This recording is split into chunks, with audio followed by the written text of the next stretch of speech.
Készítsük el a Siesta koktélt. A shakeri dobozból szükségünk lesz a tequilára, a Campari-ra, a cukorszirupra, illetve egy grapefruitra és egy lime-ra. Kezdjük a lime felvágásával, félbevágjuk, majd levágunk egy karikát és bemetszük a díszítéshez. Ezután felvágjuk a grapefruitot, majd kifacsarjuk a levét, amit majd a koktélban fogunk használni.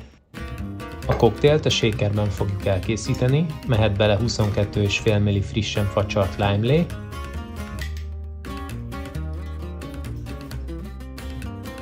...45 ml tequila,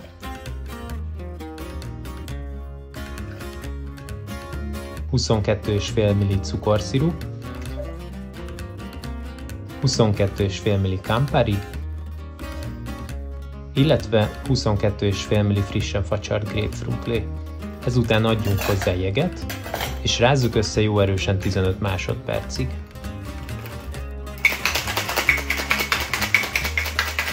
Egy kehelypohárba duplán szűrve öntsük ki, hogy a kisebb jégszilánkok se kerüljenek a koktélba.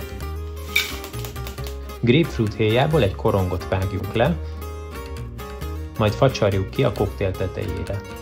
Végezetül díszítsük a lime karikánkkal. Egészségetekre!